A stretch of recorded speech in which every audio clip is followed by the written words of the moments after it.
Oke, jadi mari kita coba bahas lagi mengenai serialnya dari Rossi Dere. Dan kali ini tuh sendiri mengenai kelanjutan dari animenya musim kedua, dan ini adalah spoiler untuk volume keempatnya. Nah, sebelum lanjut aku cuma mau bilang kalau video kali ini tuh sendiri bakalan jadi video spoiler. Jadi jika kalian itu tidak keberatan, yuk mari kita coba lanjutkan. So, setelah berpisah dengan Alia akibat liburan musim panas yang akan Masachika lalui ya, Masachika kini tinggal bersama dengan Yuki dan Ayano. Ya, jadi pada awal volume keempat kali ini, kita akan sering melihat kesibukan para siswa selama libur musim panas, di mana Yuki dan Ayano akan menginap kembali di rumahnya si Masachika. Namun ya, sebelum itu kita bakalan diceritakan mengenai isi dari prolog untuk volume keempatnya, mengenai kilas balik dari masa mudanya si Masachika. Di mana saat masih berada di kediaman keluarga Suo, Masachika kecil dituntut untuk menjadi seseorang yang hebat di masa depan. Di mana pada saat itu kakek KFC memberitahu Masachika kalau pertumbuhan yang baik adalah pada saat mereka itu masih kanak-kanak. Jadi Masachika akan mengembangkan semua bakatnya dari kecil, meskipun teman sebayanya sibuk dengan orientasi lingkungan dan juga bermain. Di mana kakek KFC juga memberikan begitu banyak fasilitas penunjang ya untuk Masachika kecil, baik dari program pendidikan ditambah dengan guru yang terbaik ya, yang bisa Masachika ini tuh dapatkan, hingga ke perkembangan bakat lain seperti bermain piano. Ya, di sini Masachika selalu berpikir kalau bermain video game bukanlah hal yang baik. Namun ya kenyataannya saat dewasa dia malah kecanduan main game. Di mana Masachika menganggap kalau orang yang berbakat harus terus bekerja keras agar bakatnya tidak sia-sia. So, singkat cerita, hari demi hari Masachika kecil habiskan hanya untuk belajar aja, baik dalam belajar bahasa Inggris hingga ke keterampilan bela diri. Dimana pada saat itu Yuki memang sudah sering sakit-sakitan ya, namun Masachika tidak meninggalkan Yuki. Dimana Masachika mengatakan kalau ia belajar dengan giat agar di masa depan dia bisa menciptakan lingkungan yang baik untuk si Yuki. Jadi ya, Yuki yang mudah sakit tidak perlu repot-repot lagi untuk berusaha, biar Masachika aja yang berjuang dari kecil. Karena orang yang akan membimbing keluarga Suo ke depannya adalah dirinya, yaitu Masachika Suo itu sendiri. Ya, saking seriusnya Masachika belajar gitu kan, dia malah cenderung merendahkan orang lain atau teman sebayanya.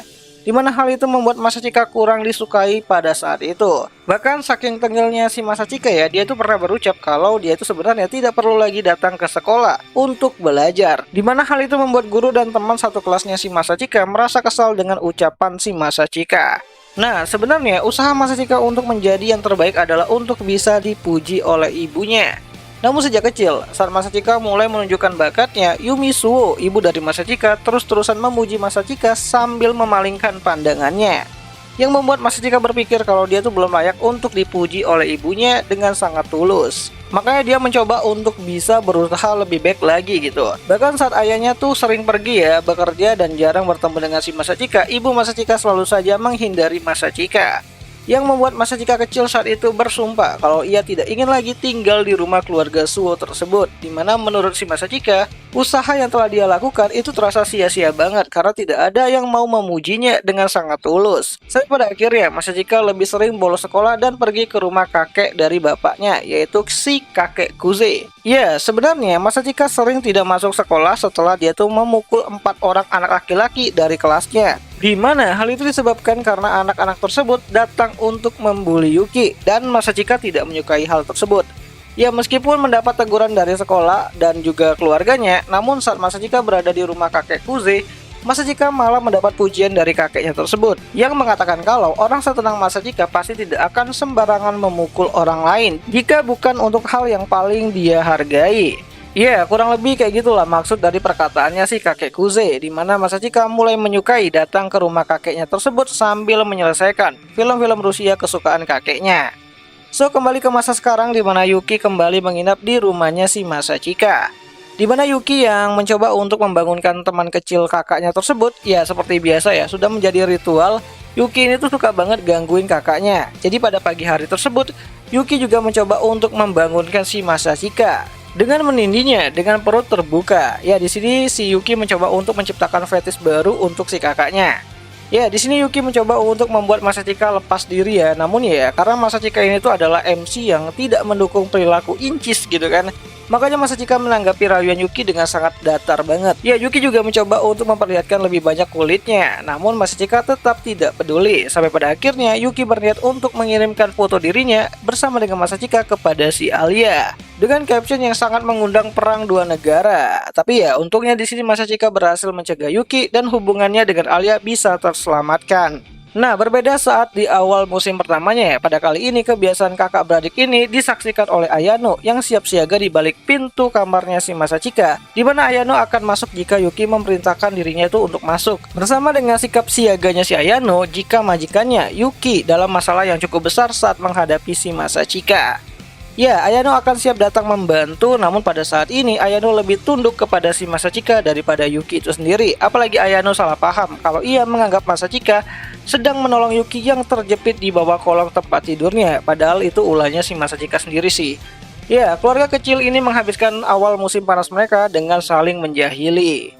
Sebelum akhirnya mereka akan memutuskan untuk berkeliling di pusat pembelanjaan pada pagi hari tersebut, di mana Masachika, Ayano, dan Yuki yang menggunakan pakaian kaos bergambar anime dengan rantai di pinggangnya, membuat Masachika merasa kalau adiknya yang wibu akut ini sudah tidak bisa tertolong lagi pada saat ini. Ya, meskipun Yuki mengatakan kalau penampilannya itu terlihat lucu dan juga imut gitu kan dengan rambut twin tailnya yang dia gunakan pada saat itu. Nah, sebenarnya alasan Yuki merubah gaya berpakaiannya seperti gadis tomboy adalah untuk sebuah penyamaran. Ya, selain wibu akut yang suka berkamuflase layaknya karakter anime, Yuki juga takut kalau dirinya dan Masachika akan dikenali saat mereka itu pergi keluar bersama. Apalagi bendera perang antara Masachika dan Yuki yang berebut kursi OSIS juga sudah terdengar di sepanjang Akademi Saire. Jadi akan sangat berbahaya jika gosip kedekatan Masachika dan Yuki dilihat oleh teman satu sekolah mereka. Ya tentu saja hal itu hanyalah akal-akalan dari si Yuki aja menurut si Masachika yang berkata dalam hati dasar bocah tengil. So, karena Yuki sudah tidak bisa lagi dibilangi ya, Masachika lantas menyuruh Ayano untuk mengganti pakaiannya, di mana pakaian yang Ayano pakai saat ini adalah pakaian dress polos dengan menempatkan semua rambut panjangnya ke arah depan untuk menutupi mukanya. Bahkan Ayano juga menambahkan kacamata hitam besar di mukanya yang membuat Ayano lebih mirip seperti Sadako yang baru keluar dari sumur. Nah, jadi kurang lebih seperti itulah isi dari prolog dan juga chapter 1 pada bagian pertama pada volume keempat dari serial light novelnya Rossi Dire yang mungkin bakalan jadi pembuka untuk season keduanya nanti, yang sampai sekarang masih belum tahu nih kabarnya bakalan rilis kapan gitu kan. Dan semua itu juga sekaligus menjadi kelanjutan pada animenya Rossi Dire, dan jika kalian suka dengan konten cerita light novel seperti ini, kalian bisa bantu aku dengan cara menuliskannya itu di kolom komentar. Bang, lanjut bang gitu kan, siapa tahu itu menarik gitu. Dan ya, akhir kata itu aja lah dulu mengenai video singkat kali ini, dan jika ada yang salah aku minta maaf dan sampai jumpa di pembahasan anime lainnya. Jenny.